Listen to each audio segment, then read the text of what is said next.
Welcome to another episode of College Admission TV.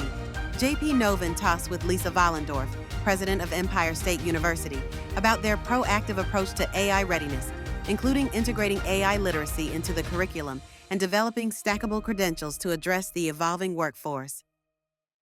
Well, welcome to the third season of Higher Education Leader Podcast, where we spotlight in this season AI education and the future of workforce.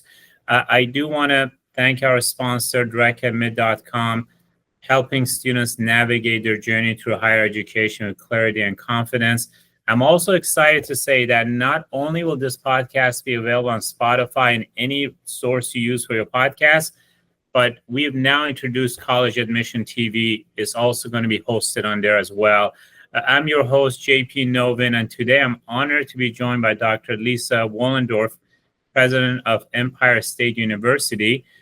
Since taking office in 2022, President Vollendorf has led Empire through a period of remarkable transformation, achieving record enrollment growth, championing access and inclusivity for non-traditional learners, including, folks who are in the military, adult learners, really this is going to be such a unique podcast because most of your students are online. So welcome, President Vollendorf. Thank you so much for welcoming me. I'm so happy to be here with you today. Let's take a step back and tell us, you have such a non-traditional education in terms of presidents I've interviewed. It's very fascinating. Tell us about your journey of how you went from, I believe, a PhD in Romance languages Yes. to becoming a president, and also tell us about Empire State University, please. Well, I will tell you only a little bit about myself because I'm much more excited to talk about my university. Yes. But I had the privilege for many years of being a Spanish professor.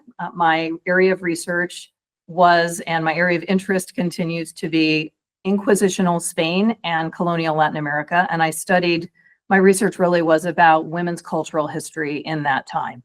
So I taught in 6 states. I've been employed in 6 states in public education my entire life. And I was thrilled to join Empire State University in July of 2022. Empire State University is one of the 64 campuses that constitute the SUNY, the State University of New York system. And when I arrived, we were still a college. So as of March 2023, we became a university, and we were off to the races since then. So Empire was created in 1971 to be the innovation arm of SUNY. So we really were created to meet students where they are. There were many, many universities and colleges around the entire state of New York, but there was not one that would go where the students were. Everybody did what we do at most colleges and universities, told students to come to us. So Empire has served the role of originally distance education, and over time, we have been marching very rapidly and consistently, I would say, toward now today being fully online. We serve 17,500 students. We serve students aged 15 to 89. And I like to say we're here to serve all the humans. This is very fascinating. What happened during COVID, given the fact that you're pretty much fully online? So we were 92% already online in 2020 when COVID hit. So we became the resource for other institutions, public and private, throughout the Northeast. People came to us to learn how to teach well online, which is not what most people were doing at that time. And our enrollments, it will come as no surprise to you, boomed in fall of 20 when other people were really having financial stress. And since 2022, we have grown about 13% in our enrollments. And again, that is in large part due to the fact that the demand for online education is growing, and students increasingly across the nation are looking for high quality, accessible courses to take and programs to take that are designed to be online and really are designed for all learners, not just for some. So I'm so proud to be at Empire and proud to see that we came out of the pandemic really as a leader and positioned to be a national leader for high quality online inclusive education. That's fantastic. So we'll begin with a really easy question. I'm just kidding. How do According you, to you. how do you perceive the impact of AI on the future workforce in the next coming 5 years? So AI, I think we all understand, is changing the way we live, work, and learn every single day.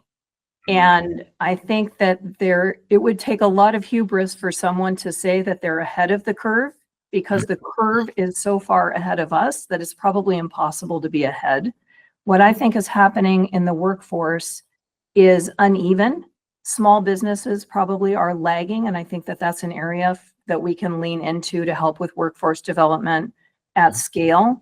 And we see healthcare, let's say, on the other end of that scale, really leaning in to find ways to provide everything from back of house to mental health services to more efficient ways for physicians and nurses and other healthcare workers to interact with and support their patients well. So this is a revolution, and everybody's running to keep up. And I would say from an education perspective, we are simultaneously running and trying to be thoughtful and slow where we need to be sure that we approach AI ethically and responsibly and lay a foundation for what the future holds. What is the average or median age of your current student body?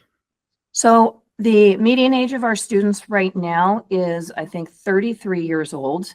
And that is a little bit misleading because our new students over the past several years, so each year our students trend younger. So our new students are averaging now 25 years old. So we're definitely coming down in age really quickly, but we also are so proud to serve people who have always had the dream of college and never had the chance to complete. So whether our students are in their 20s or 30s or 60s or 70s or even 80s, we have people who are coming to us with credits from other institutions, with prior learning experience in their lives and in their jobs, and coming to us to say they want to complete the dream that they've had, they feel, for a very long time. So one of my favorite pieces of our commencement experience is asking students, how long do you think it took you to get here today? And some say, oh, it's been very long. It's been 3 years to get my bachelor's degree. And I'm 19 years old and it took me that long. And then we have a 75-year-old saying, I started in 1972 and I'm finally completing and I'm graduating with my grandson today at our Albany commencement or whatever it may be. That's fantastic. And I was especially excited about this podcast because so much discussion around AI is about upscaling the workforce, but that's something is in the DNA of your institution. But in the context of AI, how do you see us equipping and educating students for careers that are evolving? Some may change, some may get displaced. How do you look at this kind of pace when it comes to AI and the future workforce? We are approaching that very complex question, I would say, in a multifaceted way at the institution. First and foremost, we are working and have been for over a year and a half to build an AI-ready institution. So we have approached this operationally and also in terms of curriculum and teaching and learning and student support. So we really do believe that we need to be using AI to be more operationally effective, absolutely. And we need to lean into how we integrate AI, not just into classes specifically about AI literacy, which is now a general education requirement in the State University of New York effective this fall, which is great. That's a great first step. So all students now will have at least one class on AI literacy. Ethics and AI, of course, we're building out.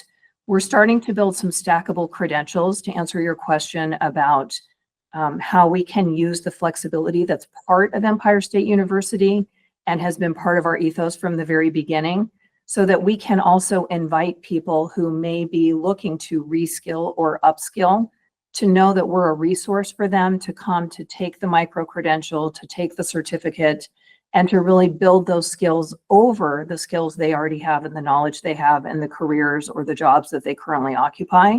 So we're very mindful that Empire State University has a role to play in workforce development iteratively, not just as a one-time visit to the institution and a one-off. And we're very well equipped vis-a-vis our infrastructure to offer that kind of flexibility to not just to students, but to workforce partners. We partner with state agencies who are looking for people to get credentials and certificates that will help people then be in the workforce effectively with the certifications that they need. We also partner with unions to help them be upskilling and educating their workers while they're getting their apprenticeships completed. So we have this multifaceted approach, and it really runs throughout, almost like a spider web throughout the entire institution.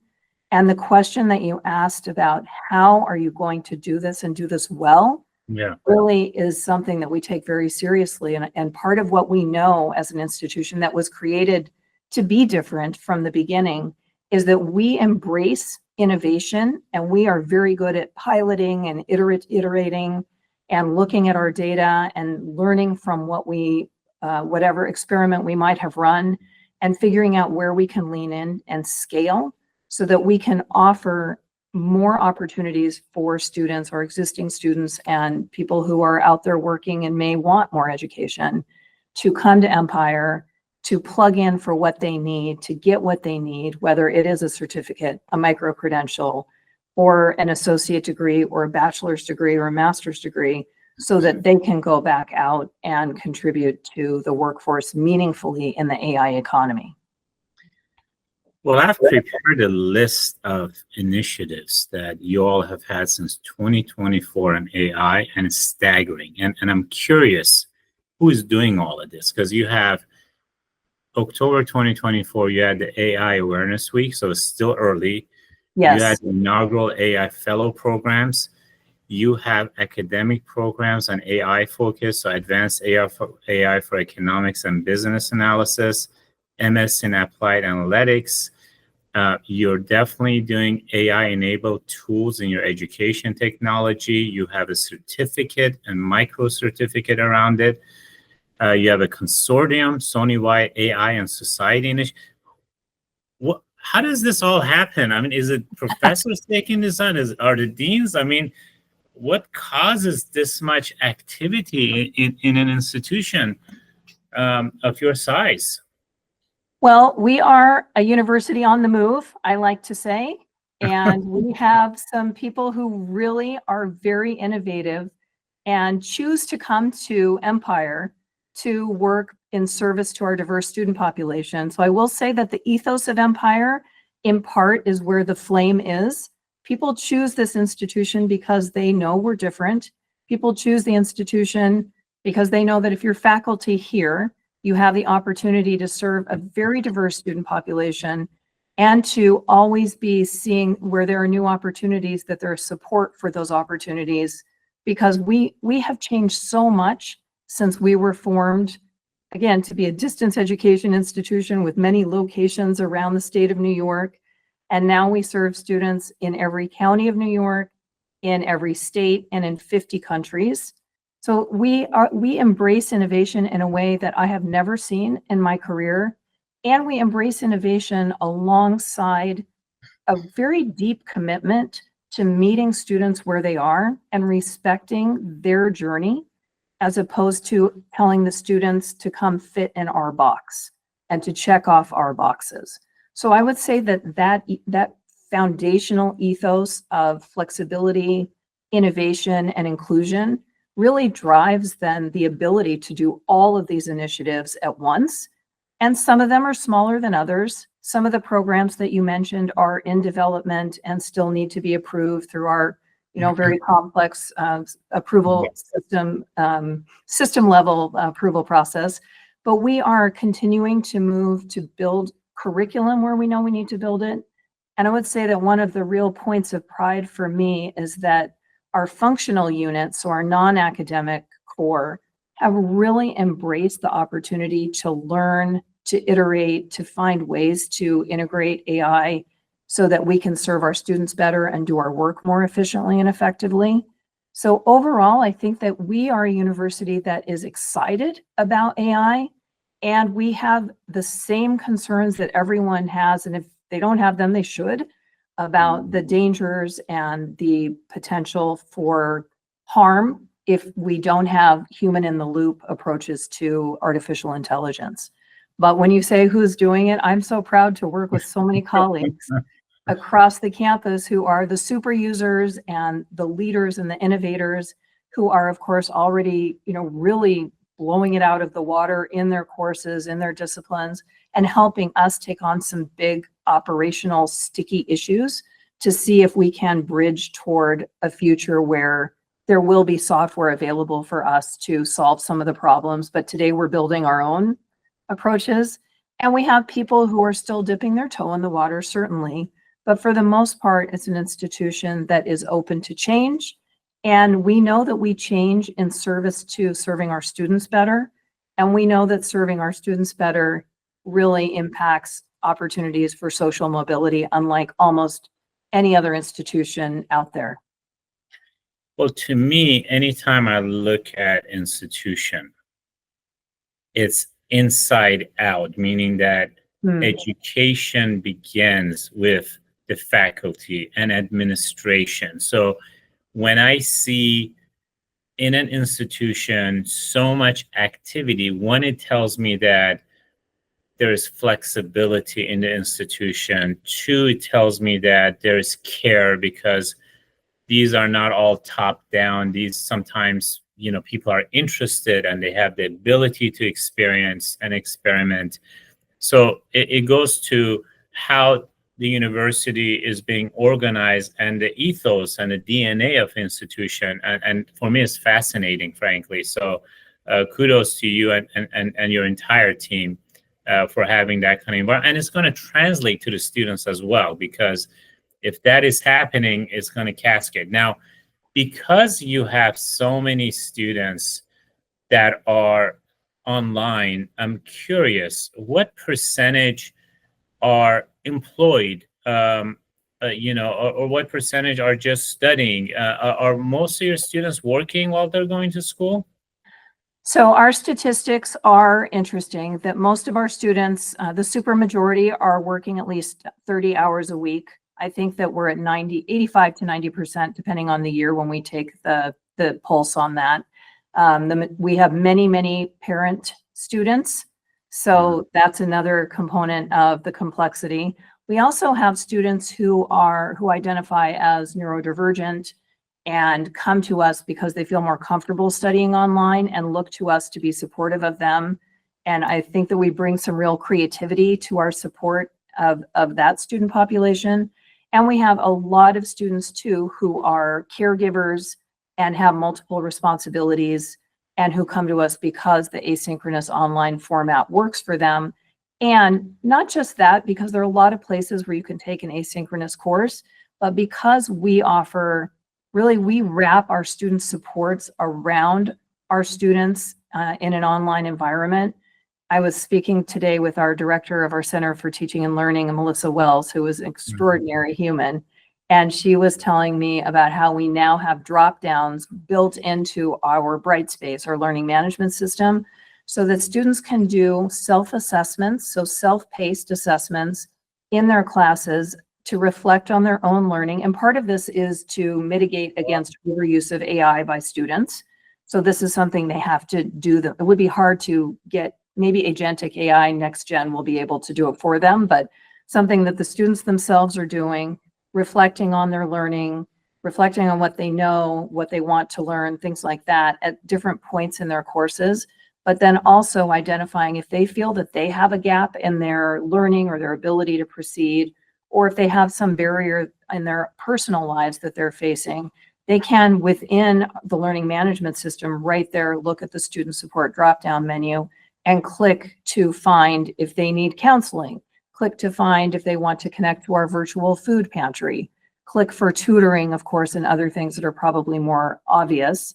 But we've really looked to creating our learning management system, Brightspace, as our campus and create the most inviting and supportive environment for our students within our courses.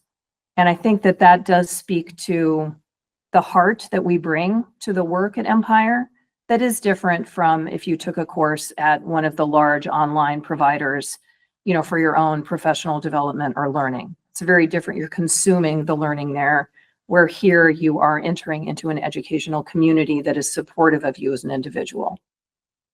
And of course, the feedback loop is so important. As the more you're able to get it, the better. So you're in a unique position to answer this question because you have so many students who are concurrently working while they're being educated. What industries do you anticipate being most affected, redefined, or replaced in the next 2 to 5 years as a result of AI? So I think the replacement question probably doesn't apply at an industry-wide level, but I do know, and the research is already emerging from the last couple of years around new college grads not being able to find entry-level jobs, that the entry-level job crisis, some people are calling it, is something of concern. So that level of job that people used to be able to get, with or without the college degree, but right at the cusp of the college degree potentially, is being replaced. And I think that would apply across all sectors, really. I mean, I was going to say maybe it wouldn't apply across the food industry, but it is applying because we've all ordered at airports from the machine and not from the person.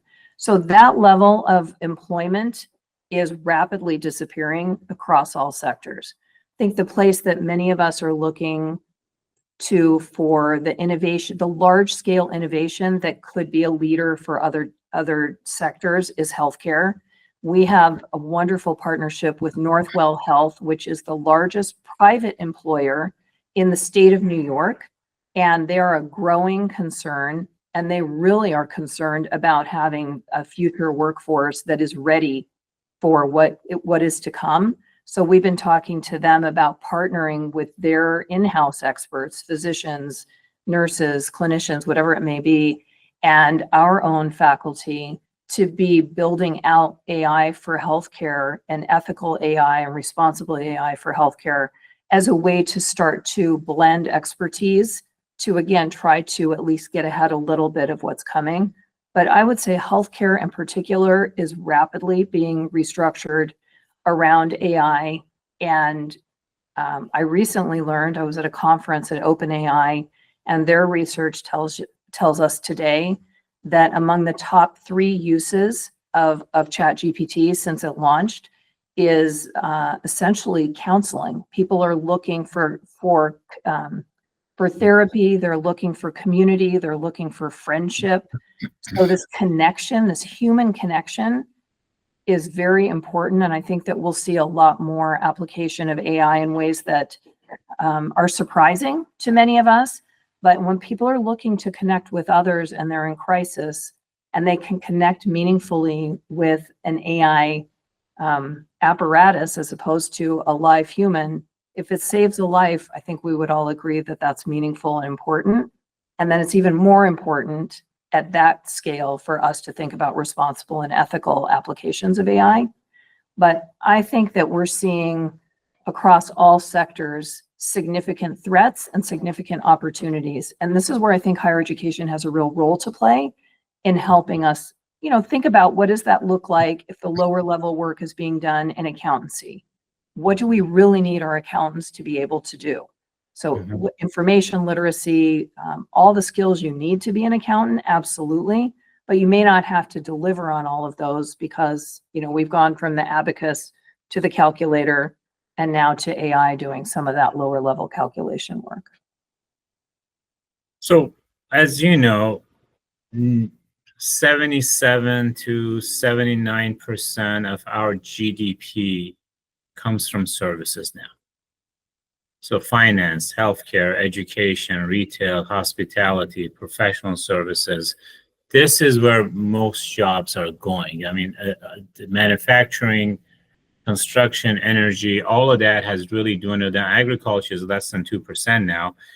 And so where I'm going with all that is all of those services have so much compliance. So you think about Yes. healthcare, all the HIPAA, you're thinking about education, all the FERPA laws, you think about finance, all the Sarbanes-Oxley and Gramm-Leach-Bliley, all of this, you know, uh, what do you Yes. think about, kind of reconciling this speed by which AI is coming and dealing with all of this compliance that's out there? Well, and I would say that the legal scenario is getting more complicated by the day. There are Mhm. states, including my own in New York, that have passed laws around AI and what uses are allowable and not, whether jobs can be eliminated or not by AI. So in some states, I think it's beginning, we're crossing, we're coming to cross purposes in some cases where we're legislating before we understand. And we also see that there's a need to legislate because we're afraid and we're seeing some negative repercussions. So that's at a very high level. And I think that your question really gets at the bigger question around risk assessment. So Mhm. how are we determining at a public institution like my own, we have limited resources. We have many compliance requirements, more than you can shake a stick at. I'll just put it like that. And I learn about more every single day. So we have a lot of barriers to entry if we want to lean in with a new software or a new product or, at scale. So it's easier for us to do these things at a smaller scale. But if we really want to go all in enterprise wide, that's hard for us. And it's a barrier, but it's also a barrier to innovation. So we have to really assess what our appetite is for risk with regard to even leaning into one or another product, one or another initiative, at the same time that we have to be looking, as you're very correct in stating, at the broader compliance and regulatory framework.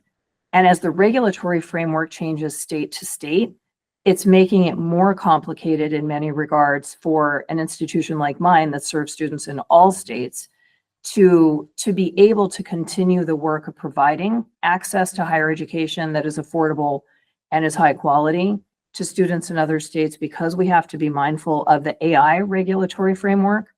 So I agree with you, it's complicated. I also think that this is where AI as a tool will be very helpful to us.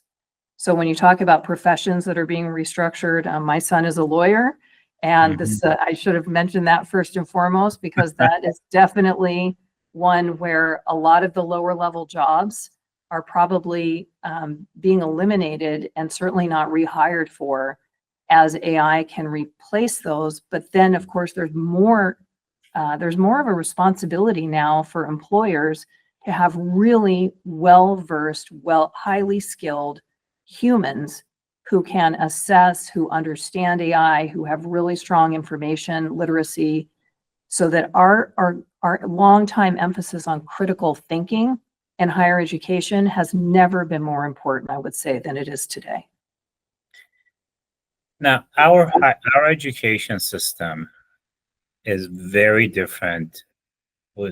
I mean, maybe UK has higher education, Australia, you see some similarities there, but overall, we're very different. It's a very large system. There's a lot of private universities out there. And, if we go to a place like Singapore, for example, right?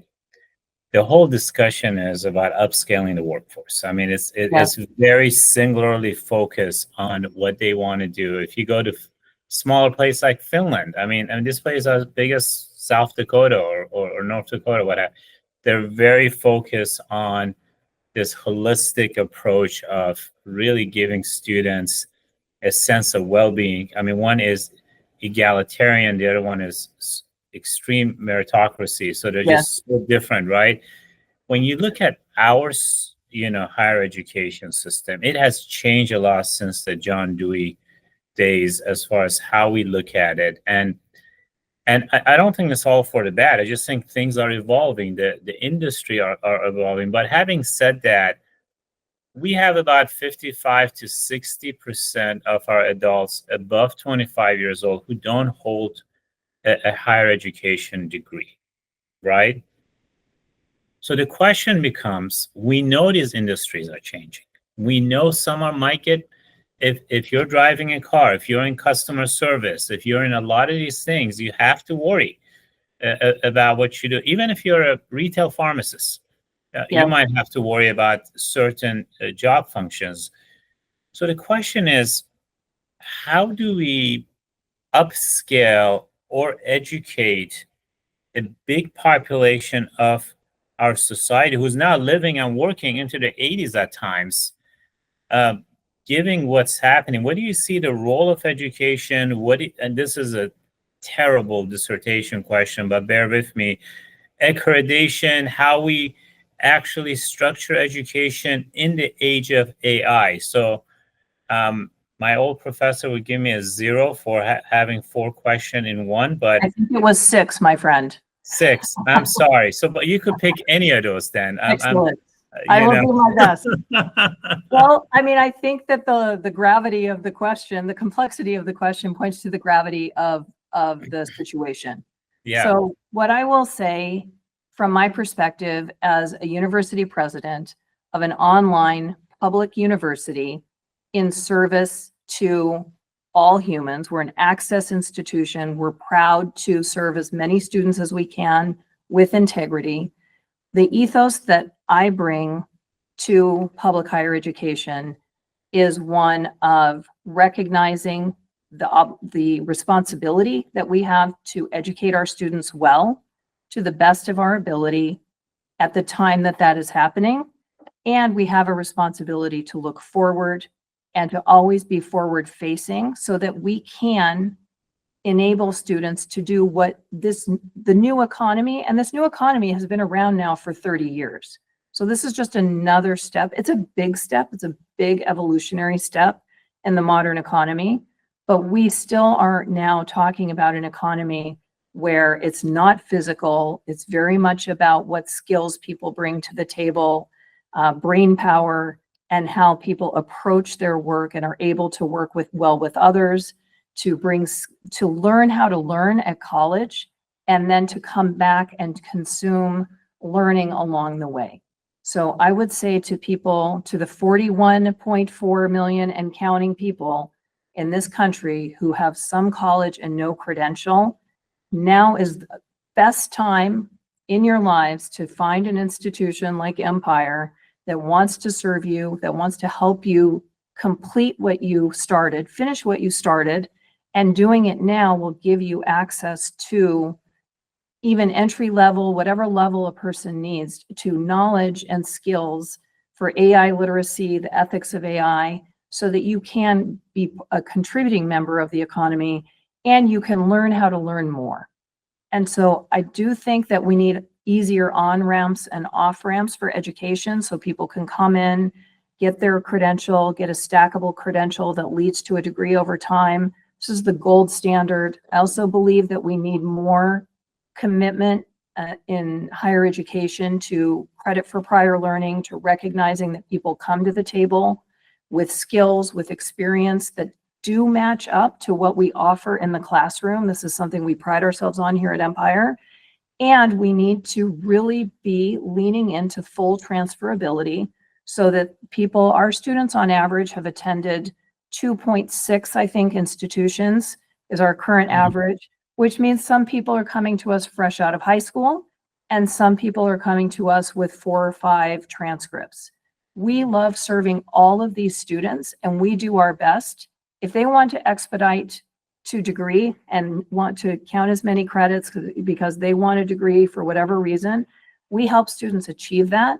And we now have, because we have integrated AI across the curriculum, across how we support our students, also in terms of what what professional development and learning we offer to our students outside of the classroom, students will leave Empire today with knowledge about AI that will serve them well for the decades to come. If you had to compare AI evolution to internet evolution, how would you compare the two? Well, I did use the abacus metaphor before, which I do think is apt in some regards. I don't know if this happened to you, but I certainly remember in high school being told I couldn't use a calculator because we had to learn how to do and one of all the hard calculations. And when I finally got my very fancy calculator in college, I was so happy, but I was happy to know how to do the basic things on my own. I think we're at that, but on steroids. AI is changing so quickly, and the digital divide is deepening now, not just year over year, but I would say month over month, if not day over day. So I think that the pace of innovation right now, the evolution of AI necessarily is leaving almost everyone behind. And I am deeply concerned that we will fail in higher education to take a breath, to look around us and to recommit to narrowing the digital divide. Because the danger, and it's already happening, is that the wealthy institutions will be offering the elite students they serve, for the most part, a much more souped up, much more advanced AI education, and schools that can't afford anything will be leaving their students behind.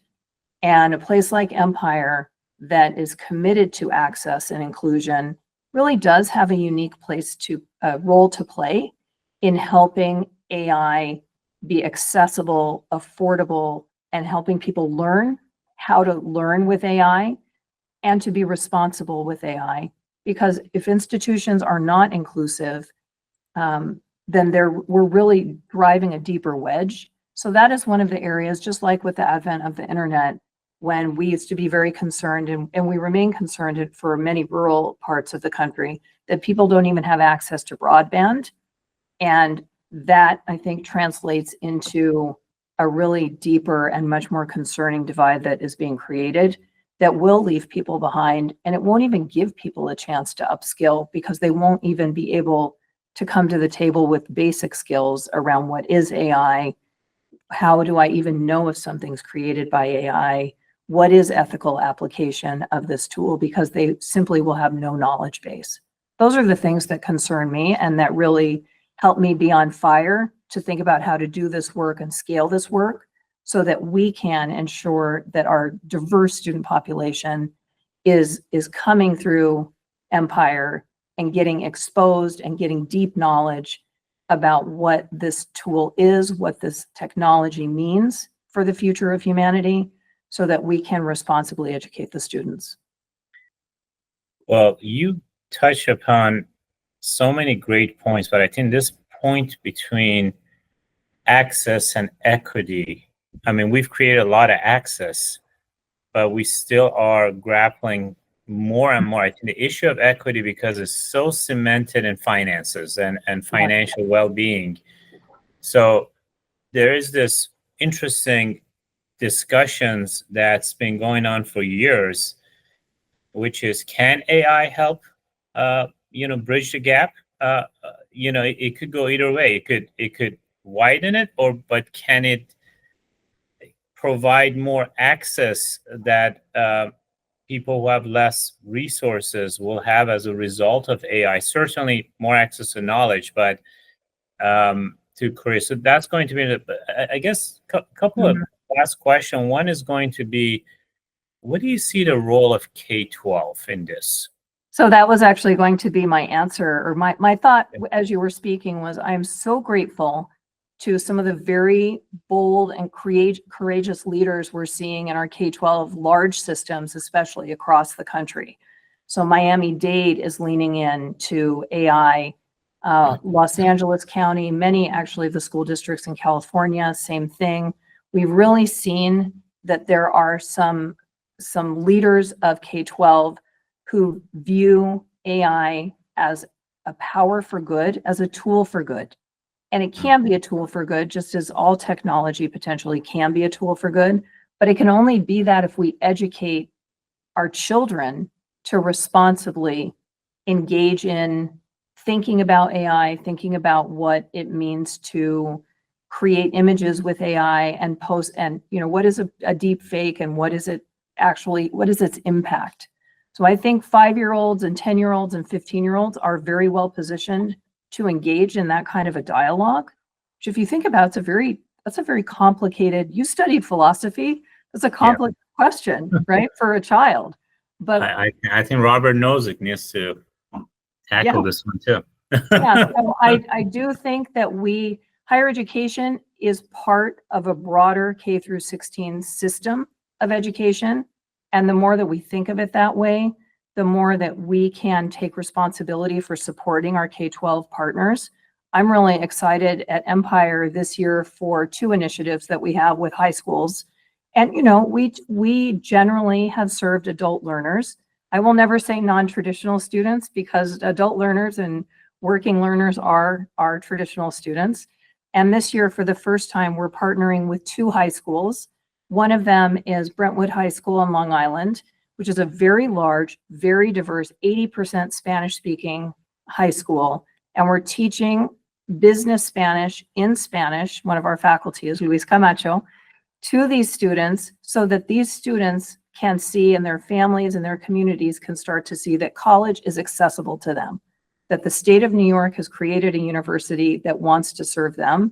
We launched this year a Bachelor's of Business Administration in Spanish. So that's the bridge that we're looking to build with that community. That's one example of we're reaching in, and those students now will have access to all the tools that we provide our own students around what is AI literacy. So there's a pipeline there for education that's very exciting and is equity driven. And the other is Northwell, I mentioned earlier, has stood up a public charter high school in Queens that is a healthcare high school with 4 healthcare tracks. So students can lean in to do healthcare management.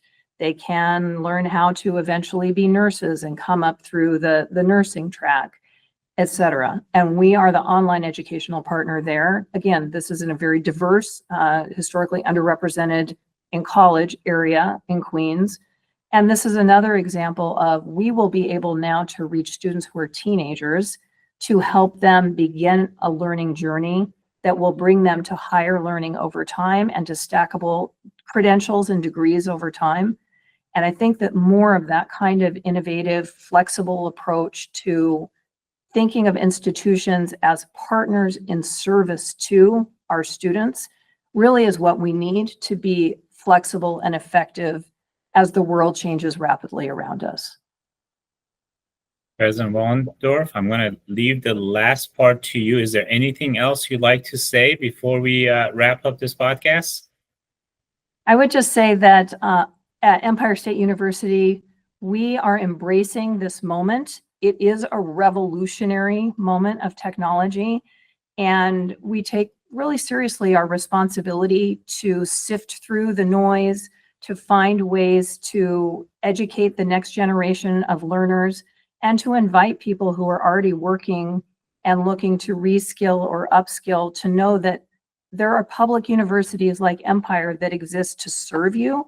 And we want to hear the ideas of how we can be of service, not just to the state of New York, but to the broader economy, especially as things are changing, because our commitment is to reduce barriers, reduce equity gaps, and provide access to higher education, because we believe that that should be a right and not just a privilege. It's been a pleasure. Thank you. Thank you so much for your time. Appreciate it. We hope you enjoyed this episode of the College Admission TV Presidential Podcast. Stay tuned for our next episode, where we'll bring you another insightful conversation with a distinguished leader in higher education.